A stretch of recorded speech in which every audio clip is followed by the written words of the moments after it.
For this lesson, for the designer class at Hummy's World, I'm going to show you how to make Scotch tape. It's actually much easier than you might think. So let's begin by creating a new layer. And we're going to make this tape up here, this area above my layout. Get the rectangular selection tool and just make a selection the size that you want your tape to be.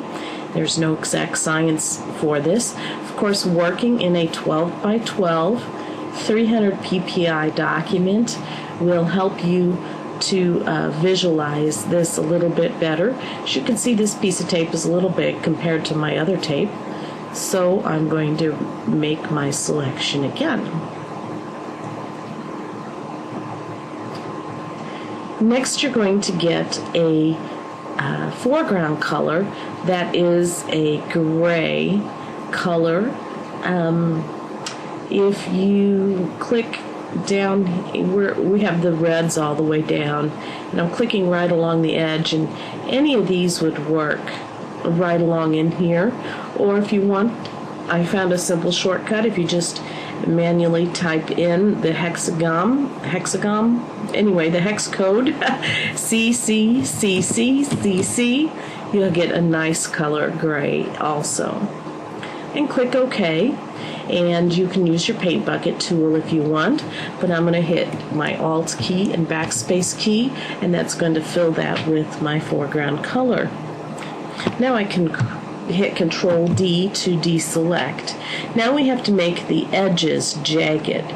You can see on my finished product here I have some jagged edges as if it was ripped right on a tape dispenser, and this is easy to do.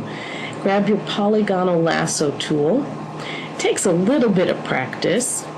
And zoom way in and just begin clicking down randomly jagged edges. Now you want to go up and down. You don't want to be a complete zigzag. You want to have random different sizes. When you get off of the tape, you can just come out here and click once, come up and click once, and then come over here and double click, and it will finish that selection for you.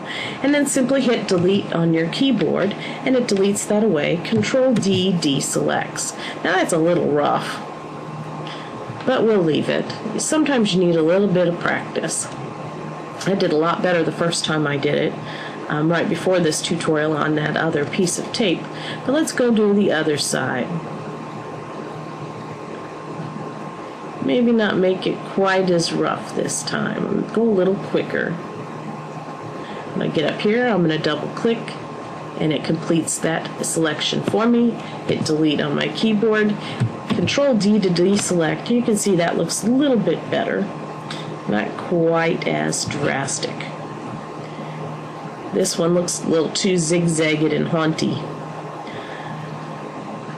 Now, I want to mention that Photoshop Elements, you have to do some little bit of workarounds to make your tape realistic, that you cannot do all of the things that you can do in the full version of Photoshop Elements. In the full version of Photoshop Elements, I would personally be working with blending modes. But when you're doing a save as and choosing a ping to save this as, it will not preserve the blending modes. And I don't know why, but I'm not going to show you that here in this tutorial. But you can go and experiment with that and save it, some with blending modes and some without.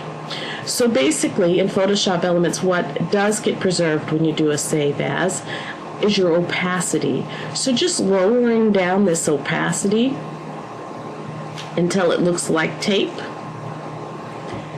is good enough for me. It's beginning to look a little bit like tape there. So the next part is to put the wrinkles in the tape, as if you smoothed it down with your thumb, or after you ripped it off it kind of got a little bent. and it doesn't, it doesn't make it completely smooth as you lay it down. There's always some little bit of raised areas. So I'm going to hit Control J on my keyboard to duplicate this layer.